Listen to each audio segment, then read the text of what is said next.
Shipwrecks are both mysterious and haunting, drawing us in with their melancholy stories, while tantalizing us with the possibility of long-lost treasures and pirate gold. Yet sometimes, what's discovered inside these sunken vessels is far more chilling than any treasure. Today, we've got a collection of 20 terrifying discoveries found inside shipwrecks, ready to captivate your curiosity. Number 20. Titanic boots and a coat. There's a distinctly morbid fascination with all things Titanic related, and for some reason, there are plenty of people who are extra ghoulishly interested in staring at pictures of the graves of more than 1,000 people who lost their lives in the tragedy. So here, for those ghouls, are some more images. This is a coat and shoes that have been photographed in a recent submarine investigation of the wreck site. They captured the clothing in a way that appears to show that this is likely where a person perished, and these are the items they were wearing when they fell. It's extremely sad, and for some reason, people seem to like looking at it. The Titanic was an extremely large passenger ship carrying 2,223 people on her maiden voyage,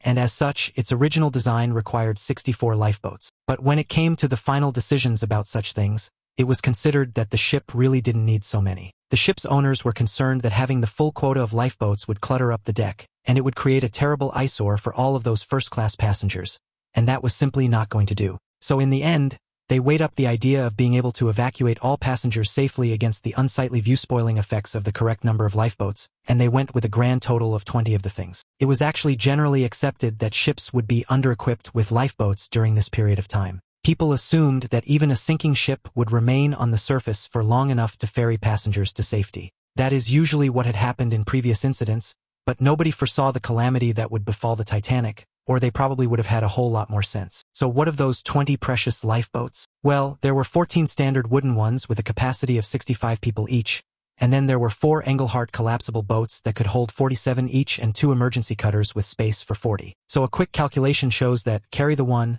then there's the 2, -3, about 1,178 people could have been saved, but over 1,500 people perished in the disaster. And of the already woefully inadequate lifeboat allocation, many pulled away from the sinking ship either half full or less. Number 19. The USS Lexington.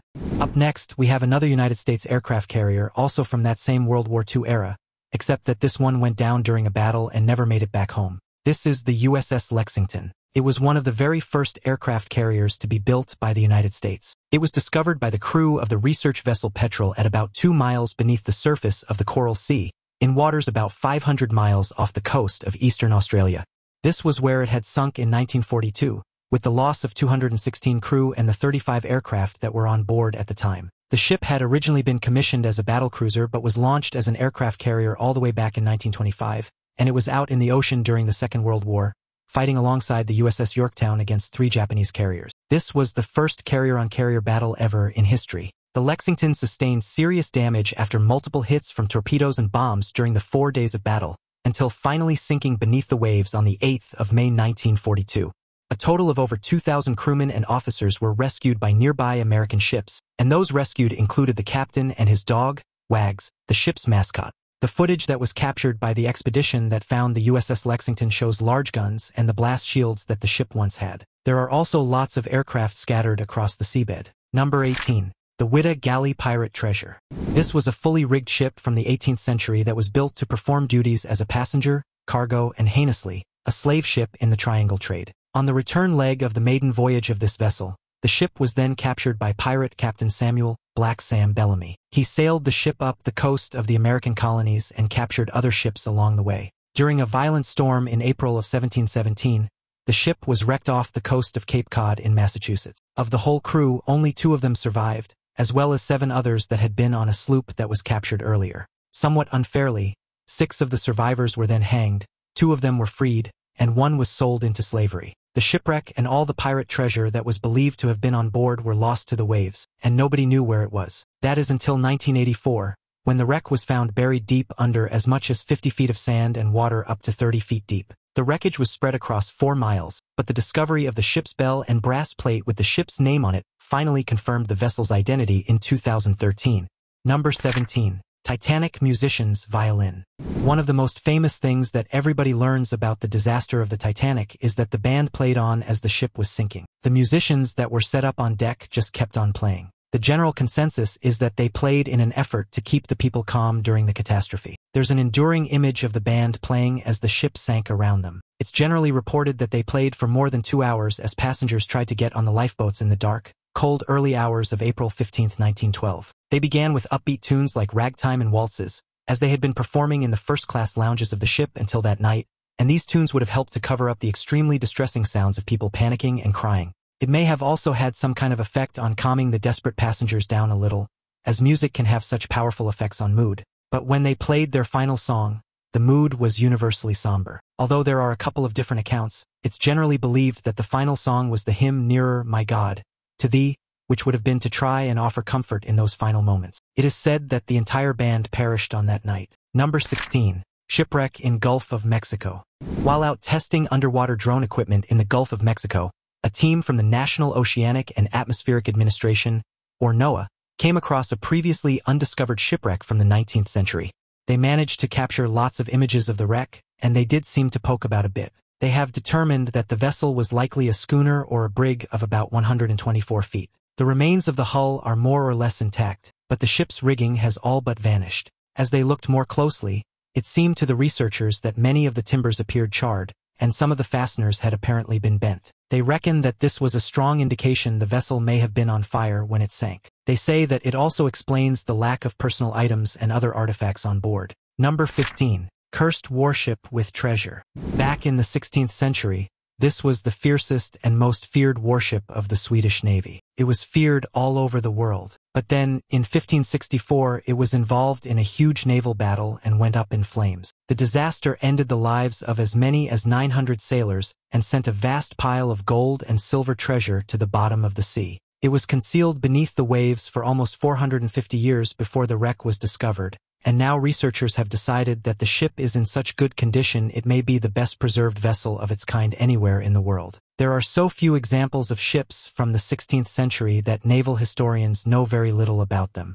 Because of the remarkable condition of the ship, known as Mars after the Roman god of war, scientists want to leave it there, as moving it or changing its environment would likely result in damage and rapid decomposition of the ship. So, using all kinds of fancy and modern technology, they're taking three-dimensional scans and photographs to show the vessel and then recreate it out of 3D reconstructions. They're also able to reconstruct the last moments of the ship and attempt to work out what life may have been like on board. Number 14. Medieval shipwreck. This is a shipwreck from the 13th century that was sunk off the coast of England and disappeared until 2019. Known as the mortar wreck, this ship was carrying large amounts of stone mortar bowls that were used in the process of grinding stone for building works. The ship was also carrying a bunch of heavy stone cauldrons, Gothic stone gravestones, and a load of raw marble, which had made the ship really heavy. It had sunk and become covered by a vast bank of sand. This had preserved the shipwreck to an unusually thorough extent. Marine archaeologists were amazed by the level of detail that remained intact, including sections of the hull that revealed insights into medieval shipbuilding techniques.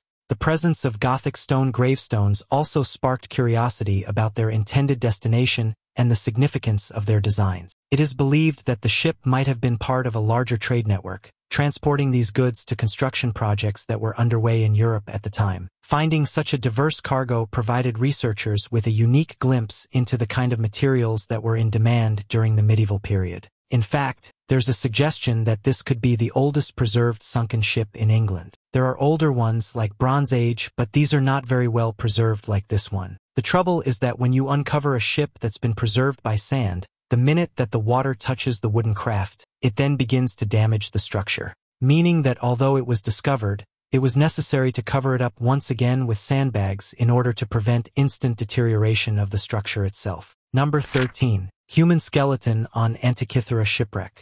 As is customary, we're poking about in this ancient old shipwreck of a trading vessel that sank off the island of Antikythera all the way back in the 1st century BC. Many treasures have been brought up from the shipwreck, but so much still remains secret down there, partly as a result of huge and inconvenient heaps of massive boulders. These big old rocks rest on top of the site, most likely having been dumped there during an earthquake all the way back in the 4th century AD. Inside, they found dozens of thrilling things and one decidedly creepy skeleton. It makes sense, even if it is a sinister reminder that shipwrecks aren't only about the treasure, they usually involve rather a lot of carnage as well. But we don't think too much about all that gloomy stuff. So what the heck else was on board? Amongst all the old junk and debris, archaeologists were extra excited to discover a weird ancient bronze disc of mysterious origin, an arm from a statue, and our old favorite, the Antira Mechanism. So what in the world was all the fuss about this bronze disc? The object was circular, obviously made out of bronze again,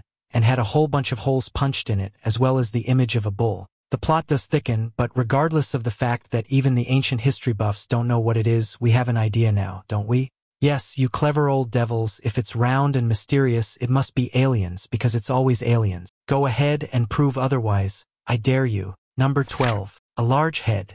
Here we are once again, back at the Antira wreck. I know it's a thrill a minute around here. This time, we're watching as archaeologists remove a massive marble head from the shipwreck. The head is apparently one that belonged to a statue of Hercules in Athens National Archaeological Museum, but it had been going around all these years without its head. The discovery sparked excitement among the archaeological community, as it adds another piece to the puzzle of this iconic shipwreck. The head itself was remarkably well preserved, showcasing the craftsmanship of ancient sculptors in its intricate details and expressions. Researchers believe that this statue was part of a larger collection of artifacts being transported for a significant purpose, perhaps as offerings or diplomatic gifts. The divers who recovered it spoke of the thrill of uncovering such a monumental piece of history, deep beneath the waves. Divers had been poking about the wreck once again, and that's when they found a big old head that appears to belong to the big man himself. The two may finally be reunited.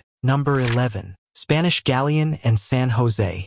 Being a treasure hunter is genuinely a bona fide job, although most of the time it's fraught with disappointment and is generally an underwhelming retrieval operation rather than a movie-esque, through the caverns lined with glittering golden artifacts, kind of thing. But perhaps the thing that drives these treasure hunters onward is the hope of a life-changing haul of loot glinting off the ocean floor. This team of treasure hunters from Florida were diving off Florida's east coast when they came across gold glittering in the shallow waters near Vero Beach. They were searching there as they had previously been lucky with a haul close by, but they never expected to find this gleaming cache of rare 18th century coins. Somewhat spookily, this treasure can be traced back to the wrecking of a fleet of ships that was voyaging through a treacherous hurricane on that exact same day it was discovered, 300 years previously. Coins found in the hoard included some extremely rare pieces known as Royal 8 escudos. These were, in particular, what made the find so very valuable indeed. The discovery of 350 coins came to an astonishing $4.5 million. Number 10. Cannon from HMS Victory. This is a big old cannon that was recovered from the wreckage of the HMS Victory. It's thrilling stuff. The HMS Victory was wrecked in the English Channel in 1744, and more than 1,000 sailors lost their lives. In 2008, the wreckage of the warship was found by Odyssey Marine Explorations, and by 2014 they were recovering various bits and pieces from the shipwreck, including this big cannon, so as to try to prevent them from being damaged any further by the seawater. The cannon was encrusted with marine life and covered in layers of sediment, which made the recovery process challenging. Specialists worked diligently to stabilize the artifact, using desalination techniques to slowly remove the salt that had seeped into the iron over centuries. The cannon was also carefully documented, and historians were excited to identify certain markings that could provide insights into the ship's artillery. The entire process of recovery and preservation highlighted the delicate balance required when dealing with centuries-old artifacts. Then great efforts were put in to salvage and preserve the cannon and other things that are now kept in a museum for the future. Number 9. 1,600-year-old shipwreck. This discovery in the waters off the coast of Caesarea in Israel uncovered the wreck of not one but two ships. The marine archaeology team that was surveying the coast here found that the shipwrecks were not only full of artifacts, but they were actually also super old. One of the vessels apparently sank about 1,700 years ago, and the other about 600 years ago, and it seems that both had difficulties while attempting to come into port and both sank with the loss of all on board. But these things happened across a span of hundreds of years. There was a whole host of discoveries to be made, but one which got the archaeologists' knickers in a twist was a small gold ring. Apparently, this ring, although it doesn't look like a lot, is actually one of the earliest Christian symbols to have been discovered. The ring is made out of gold containing a green gemstone into which the figure of the Good Shepherd was carved. The motif shows a young shepherd boy carrying a sheep across his shoulders, and the symbol, which is believed to be an early reference to Jesus, was used by Christians in the Roman era before the emergence of organized Christianity. It's believed that the ship upon which it was found had originally sailed from Italy before finding its way to the bottom of the Mediterranean Sea. Number 8. The SS Thisle Gorm. The British merchant navy ship, the SS Thisle Gorm, was built in 1940, and then within a year she was sunk by German bombers during the Second World War. The vessel went down near Ras Mohammed in the Red Sea on October 6, 1941, and that wreck remained undiscovered for a few years until famous French oceanographer and filmmaker Jacques Cousteau rediscovered the shipwreck in the early 1950s. Cousteau had done some research in the area and gathered information from local fishermen, which then led to the discovery of the shipwreck. During dives to the wreck, Cousteau and his team recovered several items, including a motorcycle, the ship's bell, and the captain's safe, and they also took a lot of photographs, which were featured in National Geographic magazine in February of 1956. That's where they showed the interior of the shipwreck and documented its contents. The SS Thisle Gorm was carrying a cargo of vehicles, including trucks and armored cars, and also contained guns, ammunition, radio equipment, and aircraft parts. Most of the gear was headed to support Allied troops in Egypt when the ship was then sunk. Number 7. Sunken World War II aircraft. In 2015, a whole bunch of different ocean exploration teams made a discovery in the waters about 30 miles off the coast of San Francisco, California, the United States aircraft carrier Independence. The ship had been hugely important and many times decorated during the Second World War. She was built in New Jersey in 1942 and joined the fleet in January of 1943. She took part in a deadly raid on Marcus Island shortly after that, and then participated in attacks on Tarawa, Rabaul, Luzon, and Okinawa in the Pacific. She was then put out to use in transporting the troops home from the Pacific Front at the end of the war in what was known as Operation Magic Carpet. The ship received 8 battle stars for service during the Second World War and was then packed off to serve as a target vessel for the atomic tests in Bikini Atoll in the Marshall Islands. During these tests, she received heavy damage and was then towed back to San Francisco for decontamination. In 1951, she was scuttled off the coast of San Francisco, where she remained intact in her watery grave, untouched until being rediscovered once again in 2015. These images capture the surprisingly intact aircraft carrier resting at the bottom of the ocean. Number 6. The SS Andre Ador. While cruising towards New York City in July of 1956, a passenger liner known as the SS Andre Ador got into some difficulty, and from a set of problematic conditions, things just seemed to get worse until the entire sorry event wound up in total calamity, with 52 people dead. The ship was using radar to assist her passage through treacherous thick fog while sailing near the coast of Nantucket, Massachusetts. Visibility was extremely poor, and the ship was relying on the radar technology to guide her through. The trouble with that is that, in order to properly use radar, it has to be read and interpreted correctly, and that's precisely what seems to have gone wrong. The ship collided with a Swedish passenger ship in the fog. This incident is believed to have been the first major radar-assisted sea collision. Investigations into the disaster concluded that a misreading of the radar had caused the collision, in which the ship was struck just below the starboard bridge and resulted in the ship sinking 11 hours later.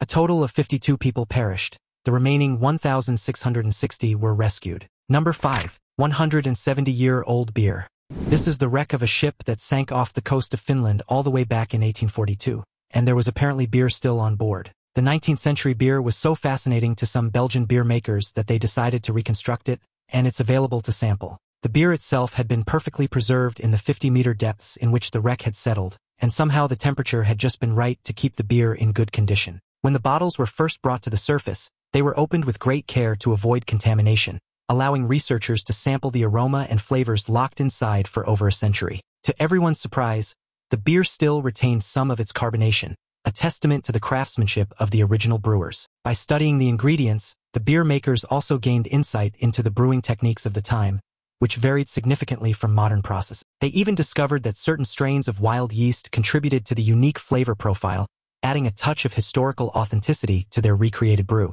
The beer makers had used all of their clever technology to test the microorganisms in the bottles and then figure out the type of yeast and bacteria that they had used to create the original beer in the 19th century. They were also able to use technology to determine the alcohol content, the color, and even the bitterness of the beer. In the end, they managed to work out that the beer was kind of sweet because of the way that the malt was produced, and that they had used a smaller amount of hops than many regular beers. Number 4. Letters from 1941.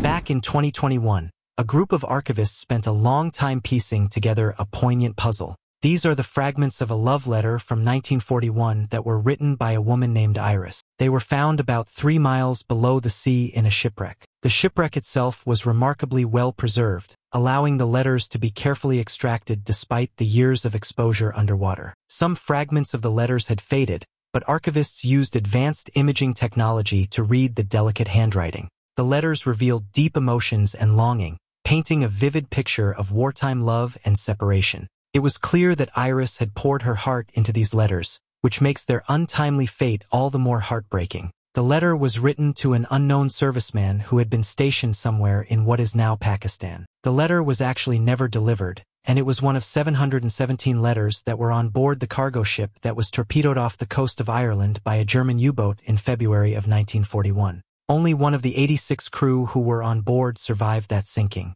The wreck was discovered in 2011, and many of the items on board were then recovered. Number 3. Antira Mechanism. A trading ship sank off the coast of an island of Antira in the Mediterranean Sea during the first half of the 1st century BC. This wreck has proven to be the site of such enormous archaeological significance as it's revealed its secrets over the years. Another machine like the Antira Mechanism is from a shipwreck. One such revelation was that of a mechanism that belies all previous understanding of how advanced the use of geared mechanisms actually was during this time. Until the discovery of the Antira Mechanism, there had been no such discovery of any engineering that involved gears. In fact, it was not believed to have been in use until medieval cathedral clocks were built over 1,000 years later. The mechanical device is believed to have been used for calculating and displaying information about astronomical phenomena back in ancient Greece. This was obviously cutting-edge technology and is actually surprisingly sophisticated. It's been scanned, and the resulting radiographic imagery shows that there are 30 gear wheels that form part of the internal mechanism of the machine. This may be difficult to explain in some respects, but only because historians had not yet discovered the true extent of the knowledge and skills of ancient people. It may just add as much mystery to the matter as it explains. Number 2. Tiny shoes from the Titanic. The sinking of the Titanic is the most famous and most retold story of disaster at sea. It has captured the imaginations of filmmakers and writers, as well as basically everyone else in the century since it happened. The sinking on April 15, 1912, sent shockwaves around the world. It was, at the time, the worst civil disaster at sea of all time, and the seemingly needless loss of 1,500 lives was truly shocking. The story of the Titanic still haunts us today, and we continue to make films and TV shows retelling the story and seeking out the secrets of the ill-fated ship. Many of the lives that were lost on board the stricken ship were never recovered. Only 300 bodies were retrieved from the water. This sadly included one small boy, but this toddler's identity had remained a mystery, and he was buried at the Fairview Lawn Cemetery in Halifax under a tombstone that simply said, "Unknown Child." Although the Halifax police were supposed to dispose of all the clothing of the victims, a sergeant was unable to get rid of a tiny pair of shoes that had belonged to the little boy. Along with the exhumed remains from the grave, the tiny shoes allowed scientists to piece together the identity of the child, whom they believe was Aino Viljami Panula, who was 13 months old when he perished at sea. Now it's time for today's topic.